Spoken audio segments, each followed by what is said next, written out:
โถพี่น้องเอ้ยเปิดภาพมาอู้บ่เคยเห็นยนต์พี่น้องเอ้ยเพิ่นน่ะเปิดภาพมาเห็นยนต์เลยพี่น้องอ้าวหายไปกับตาเลยพี่น้องเอ้ยเปิดภาพมาจะอยู่ที่ดินของไอเตียงพี่น้องเอ้ยเพิ่นทางรถเพิ่นกำลังทำงานอยู่พี่น้องนะกับทักทายสบายดีและสวัสดีพ่อแม่พี่น้องเบิดสุขสุขคนพี่น้องเนาะก็ยินดีต้อนรับเข้าสู่ช่องบ่าวเจ็บ Channel คือเก่าพี่น้องเนาะตอนนี้บ่าวเจ็บก็เดินทางมากับบ่าวตูนคือเก่าพี่น้องพี่น้องนั่งอยู่กับบ่าวเจ็บก็สิอัปเดตให้พ่อพี่น้องได้เบิ่งนำกันว่าเขาเจ้าเกณฑ์ดินฮอดใส่แล้วพี่น้องเนาะทางบ่าวเมฆก็เพิ่นแหละเข้าไปในบ้านหน่อยนึงจะนายบ่าวเมฆก็มาพี่น้องนะได้นี่งามเลยพอดีปลูกกาแฟเลยงามพี่น้องมันมีน้ำเวลาเตียงเพิ่นจะคดมันก็มีครบชุดพี่น้องคุ้มค่าเลยพี่น้องพูดมีบอนพักพาอาศัยครบถ้วนจ้ะคักหลายมีน้ำพี่น้องยามฝนแห้งคักน้ำคือสิลายพี่น้อง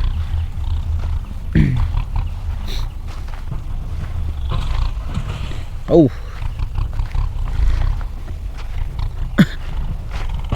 บ่ได้ซื้อยางมาฝากอายเพิ่นยังไงโอ้ไทยเรียบร้อยแล้วทางนี้ก็ได้ไทยเอาได้พี่น้องครั้งแรกเลยที่ได้มาพี่น้องไงไวๆพี่น้องไง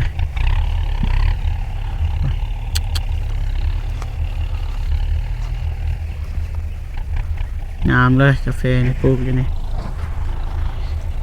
จะหน่อยกับเตียงเป็นเสียแล้วพี่น้องเอ้ย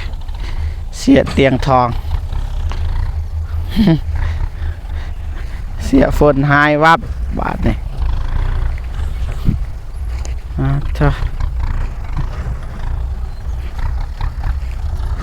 โอ้ไทยเป็นไทยพี่น้องเอ้ยถามมาที่จริงเนี่ยเรื่องดินเนี่ยมันบ่เกี่ยวเลยงามหรือว่างามกาแฟมันขึ้นคนที่จะปลูกว่าใส่ใจได้หน่อยได้ลายหน่อยสำได้นะไปนี่หักหอนี่นี่ให้เพิ่นไปถ่ายเบื้องนั้นอีกถ่ายเบื้องน่าสิแล้วอยู่มื้อนี้ตามเบิ่งถ่าย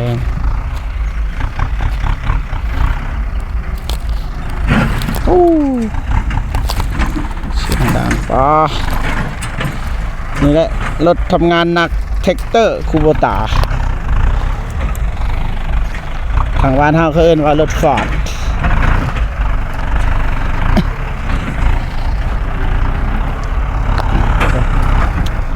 แล้วอยู่มื้อนี้พี่น้องเอ้ยโอเคเด้อพี่น้อง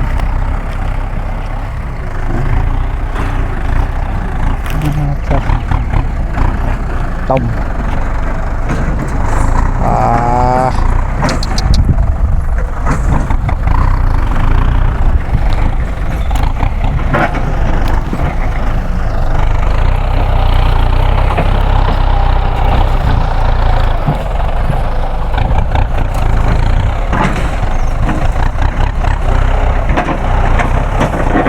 ดันหินออกเป็นยังไง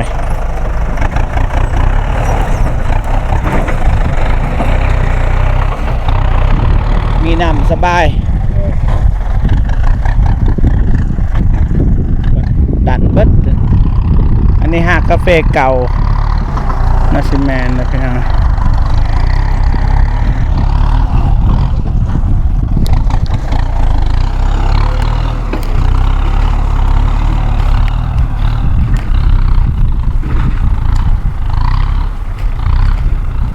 โอ้เบิดแนวกินเลยพี่น้องเอ้ยแนวกินเลยพี่น้องเอ้ยมีผักกูดต่อเต็มเลยเบื้องนั้นพี่น้องพวกผักกูด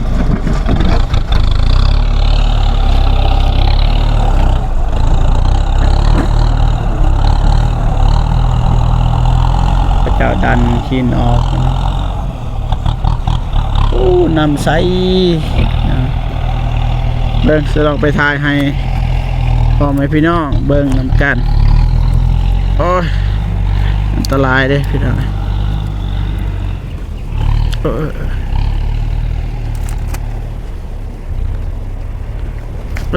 เกือบตับนี่มีหัวป้าเท่าสบายเลยอ๋อเนี่ยบอตูนพี่น้องไงมากับบอตูนจะไหนบอเมกก็มาทางนี้แหละพี่น้องไง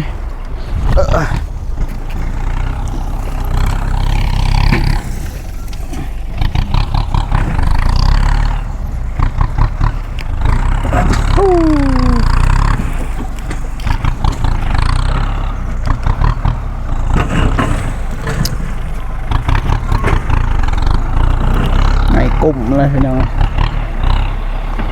ดันหินออกเจอแ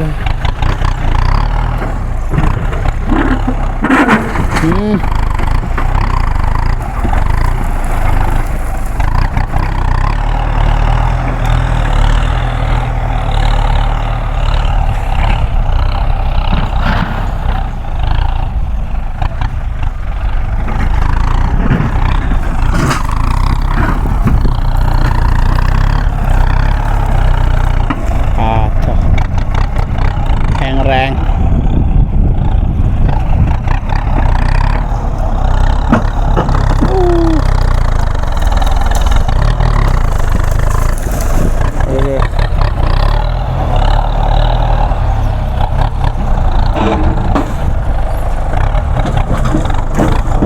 โอ้บอเมกมาแล้วพี่น้องคุณ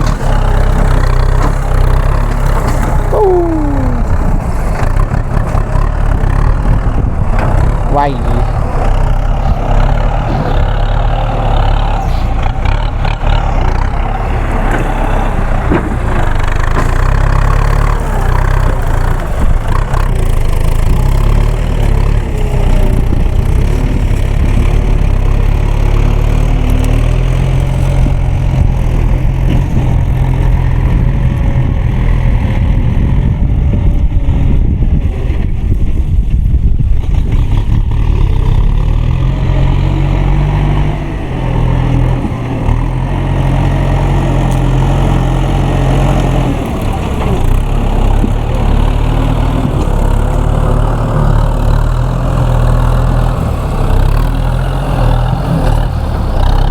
บอเมก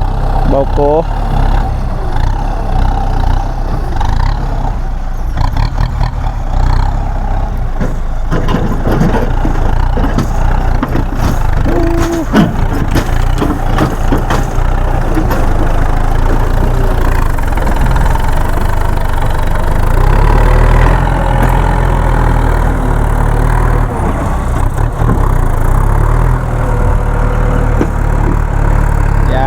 ตูนนี่đấyตูนđấy màตูนđấy còn đăng có bao nhiêu đấy cấp con hiền này phải đăng này wow để xuân đấy này dẹpเลยcon hiền nhảy nhàng dẹp bứt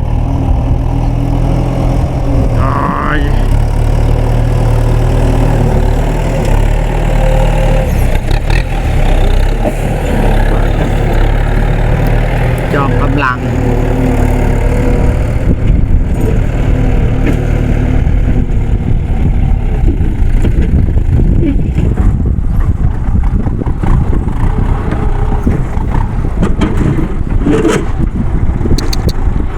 เสียมากนะ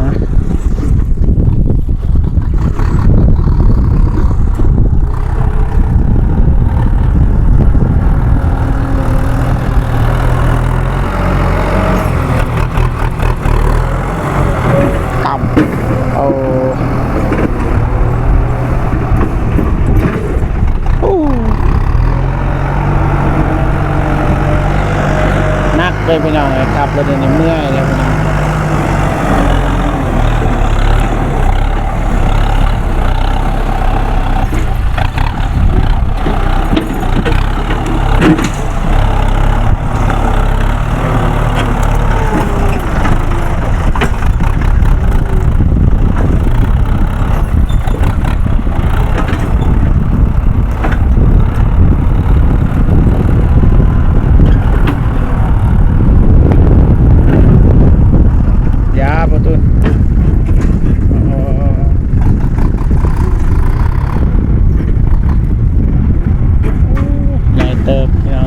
ดินเตียงเพิ่นนี่ตะกั่วโพนโพนน่าจะเฮกตาร์หนึ่งน่าจะได้เฮกตาร์ปลายเพราะว่าบ่เจ็บก็บ่ฮู้ว่าตาปลายนั่นแหละ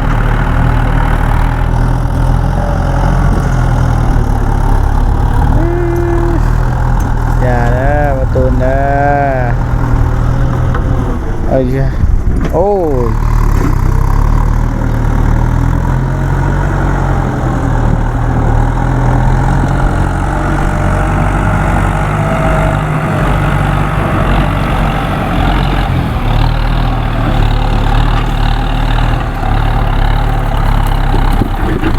มันเป็นแบบนี้บ่แล้วพี่น้องเอาหินออกจนเบิดคันเอาหินออกเบิดเด้อพี่น้องบ่แล้ว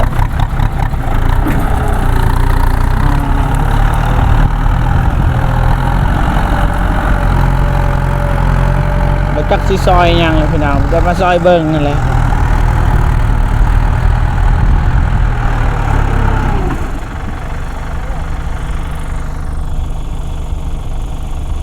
ออกเด้อประตูนออกเด้อ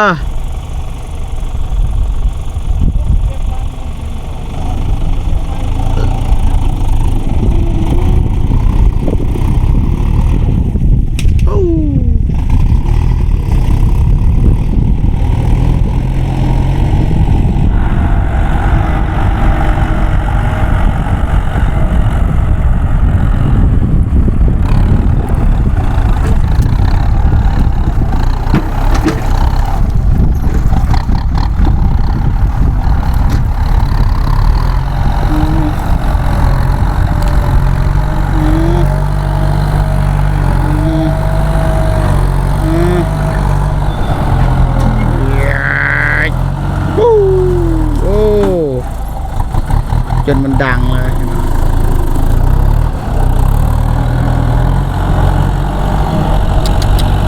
ความแข็งแห้ง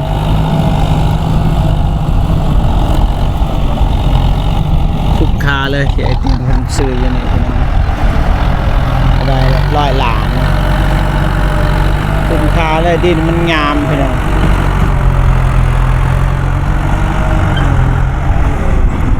บะเมกนะเมกถ่ายคลิปอยู่นะ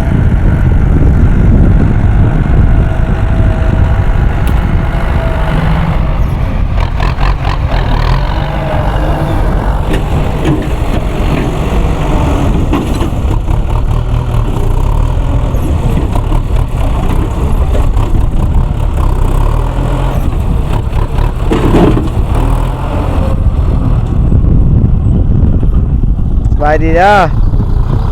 รอเนาะ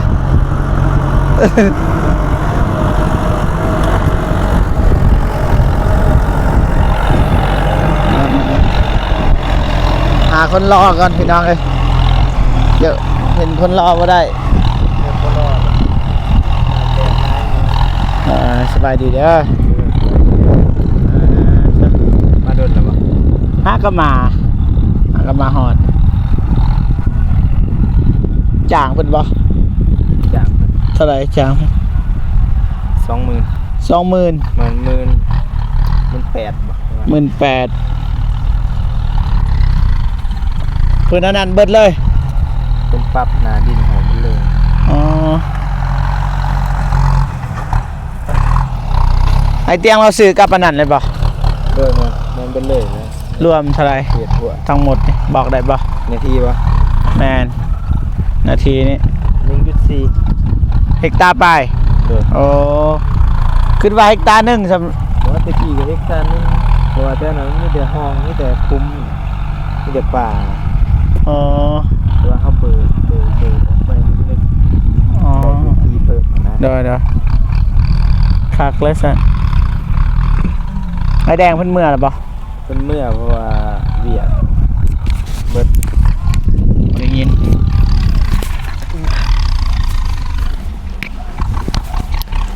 เพราะว่าเวียกแล้วยังแต่เฮ็ดหัวมันยังเฮ็ดบ่ได้เด้ว่ารถมันยังเบิดอยู่ได้ รถเผยหากะมา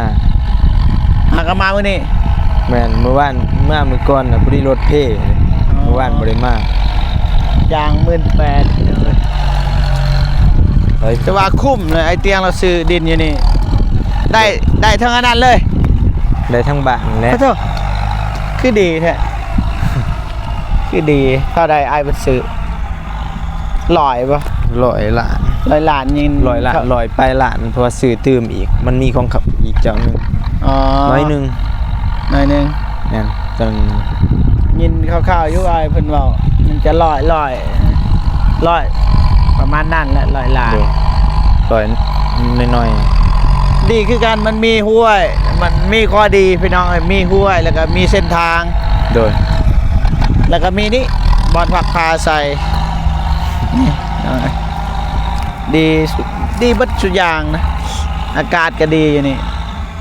ดินมันอยากลายเนี่ยอยู่บ้านเฮาซื้อบ่ได้เลยบ่มีเก อืม ขนาดอยู่เทิงภูอยู่เทิงเลยแบบอยู่หลังภูมูยังแพงเลยขย้อนอยู่นี่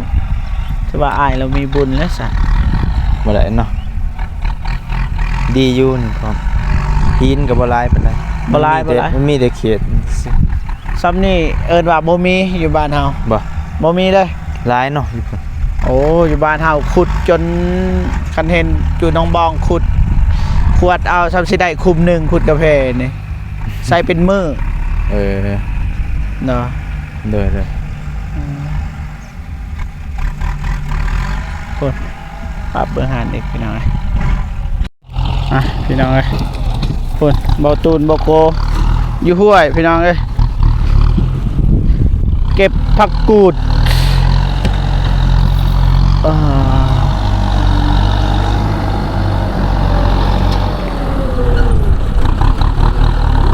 ตัวอย่างว่าบอลใดมันลุกไปหยังก็บอกเพิ่นบ่หรือว่าจังไดบอลใดบ่งาม ด้านคิดได้ อ๋อให้มันกลายขอบดินใช่ป่ะ ก็เฮ็ดหัวดำต่อ อ๋อเพราะว่าเขาซื้อเห็ดหัวอยู่นี่นั่นแหละพี่น้องต้องดันลงห้วยเลย เรื่องห้วยในอนาคตมันก็บัดมันนี่มันแห้งเบิดแล้วก็จูดแล้วก็มันก็งามคือเก่าห้วยนี่ เลยคิดว่าดูเบิดนะ อนาคตเวลาตอนนี้บ่ทันจูด ดูเงินมา เอาใหม่นี่บ่ได้ยินนี่น้ำด้านล่างมีน้ำพี่น้องคักเติบพี่น้องแต่บ่อยากเฮ็ดเลยน้องปลาบ่จักมุสิลักปลาบ่จักมุสิลักกาแฟ แค่ว่ามันดึงดูดนะ อ่ามั มันสิกลายเป็นว่าดึงดูดในคนเขามาสวนเฮา บ่อยากให้คนอื่นเข้ามาเลย แม่น นอกจากคนฮู้จักหรือว่าคนที่แบบมาเฮ็ดเวียกนำเฮาหั่นแหละ โดยแม่น ถ้าคนอื่นเข้ามาแสดงว่ามาขี้ลักเลย แม่นนั่นแหละ นั่นน่ะถ้าเฮาบ่ได้เชิญนะพี่น้องปลูกไม้ปลูกตอกห้ามปลูกโอ้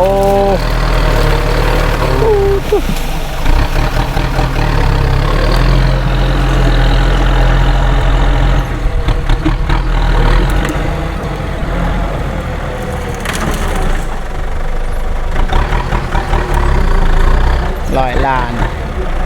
ทำมาลายบ่100 ล้านมันก็บ่ได้น้อยพี่น้องเอ้ย100 ล้านหาเป็นปีก็บ่ได้ แต่ว่ามันก็คุ้มกับการซื้อนี่นะที่ดิน เพราะว่าการซื้อที่ดินมันก็ซ้ำเฮาเอาเงินไปฝากธนาคารคือกัน มันบ่ได้หายไปไส โดย มันสิแพงขึ้นทุกวันดินเนี่ย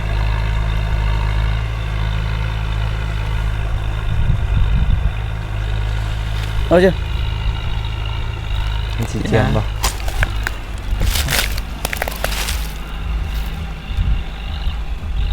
ลงไป ให้เราดูดดิบ่นี่ แล้วแป้งลงไป ดันออกเลยพี่น้องตัวนี้นี่ดันให้มันเบิดบัดตัวนี้เด้ จนปะมันเลย มีแต่จูดนะ มันจะปูดอย่างเดียว จะจูดไว้ตัวนี้ คุยไปแทนแล้วคุยตัวนี้ลง ตัวนี้ได้อยู่ตัวนี้บ่ยากนี่โอ้ยนำลายไฟสว่างอ้าวบ่มีไฟได้อยู่นี่ ไฟฟ้าเป็นตัด ไฟฟ้าเพิ่นตัดเลย โยนตัด สิเอ็ดได้มันก็คือเก่ามันไปลักได้อีก โยนเป็นหยัง ไปมีแต่ไฟโซลาร์เซลล์นั่นแหละแล้วก็มือใดที่เฮาอยากได้น้ำเฮาก็ถือจักรตอนแรกเฮาก็ไปไว้อยู่หั่นเนาะไปดูดน้ำมายัง ตัดกับที่ตังนานเนี่ยคาร์บอนแหละเป็นยังไง บอกเขาติดตั้งมีปูนเลยอันนั้นใส่เลยบ่เป็นหยัง ตอนนั้นเนี่ยเป็นไร หมู่ก็บ่จักสิลักซ้ำซาเขาสิลักก็บ่จักสิขายแล้วอันเทเบิดแล้วหมู่ก็บ่ลัก หันมาหาคนมานอนได้อีกแล้วที่ใครมี พอบ่เมฆเด้ ตอนแรกเราไล่เบียดอีก รายเวียกบ่ไผอีกสิได้แบบคนที่มานอนอยู่นี่นี่ต้องเป็นผู้ใหญ่หั่นแหละ ที่สามารถดูแลได้เรื่อง แทนเฮาได้แน่ หายากเลย คนที่จะมาดูแลได้ มักบอนเดียวนี่มันมีน้ำโคตรมักเลย ดินมีติดถ้วยนี่มักโคตรโอ้สุดลูกคู่ลูกตาพี่น้องสุดลูกคู่ลูกตาเลยพูนโอ้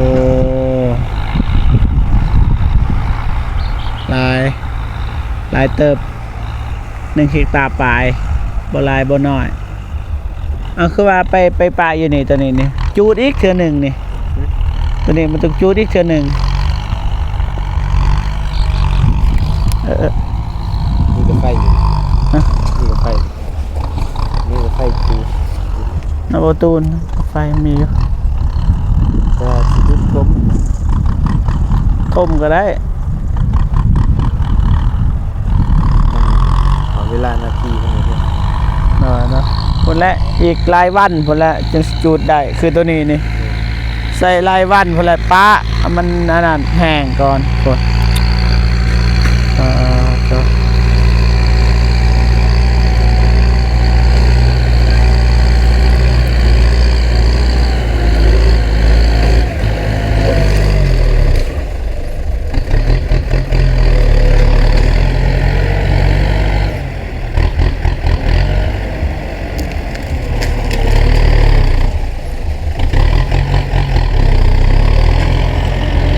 เห็นอะไรก็ได้ให้มันเพียงเนาะ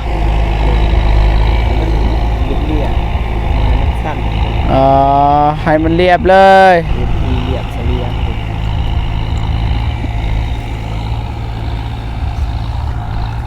มันใช้มันเพียงมันก็บ่ได้มันเท่ากันพอจะว่ามันเรียบครับแต่ก่อนเขาปลูกกันยังอยู่นี่บ่แม่กาแฟคือกันปะ แต่ล้างๆอันนั้นก็คือก าแฟกลางอันนี้มาส่วนนึงเป็นตัดปลูกมะเขือ ปลาโต2 คนพี่น้องเลย2 หนุ่มเต็มเลย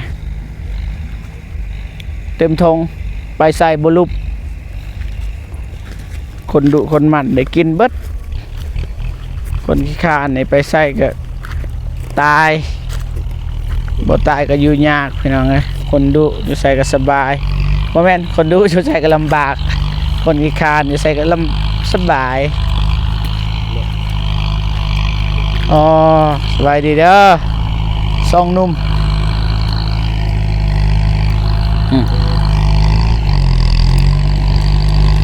ขี้หลั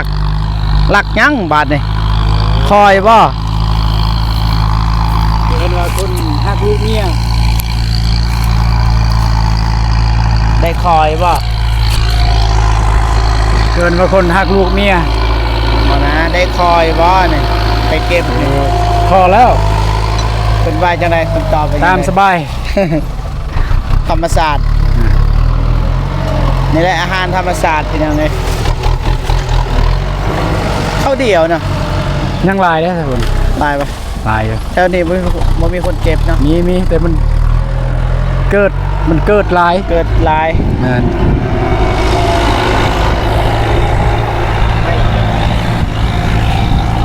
มีแล้วมีนี่ เดือดลิ้นสุด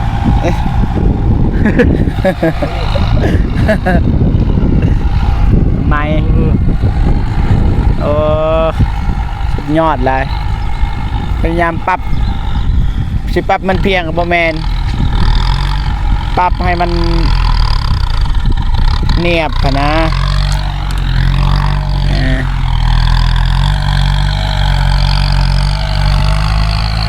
ประมาณนี้พ่อพี่น้องเอ้ยเดี๋ยวเบาเจ็บสิเข้าไปบ้านบ่เมฆพี่น้องเอ้ยแบบเดทเบิ่งมาฮอดไซแล้วพี่น้อง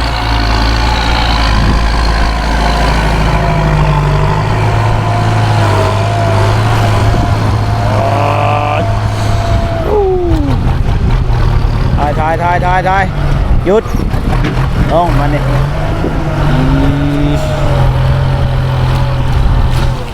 ปัดเถอะ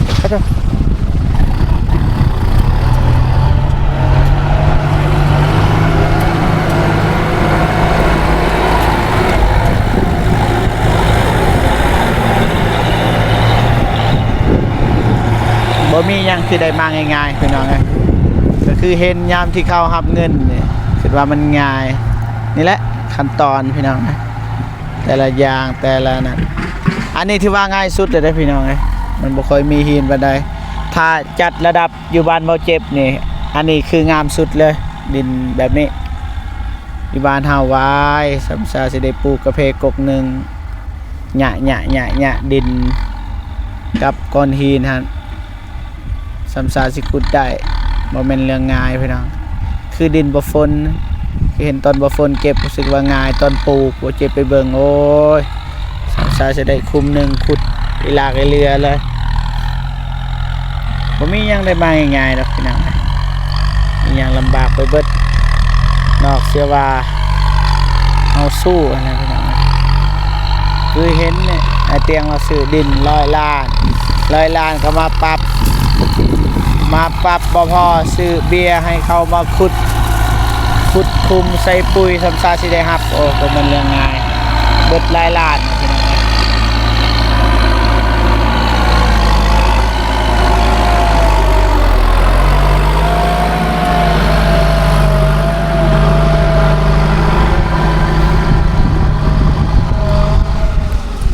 ไผสิทาเบิ่งวันนี้ไผสิทาเบิ่งบ่โกบ่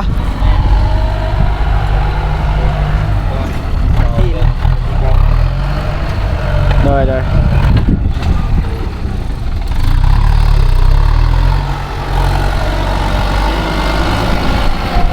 ไปบ่เมฆ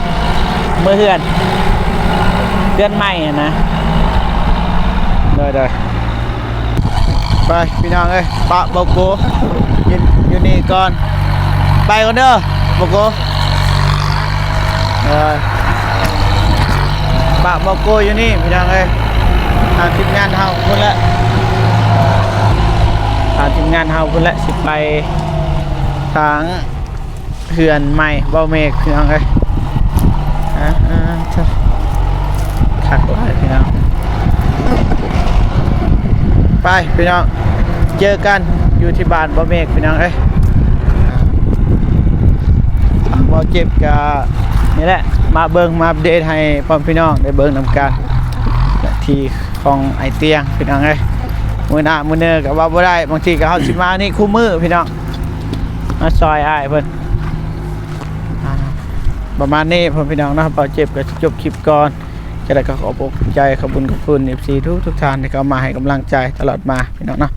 เจอกันคลิปหน้าพี่น้องสำหรับคลิปนี้สบายดีเด้อไปเจอกันพี่น้อง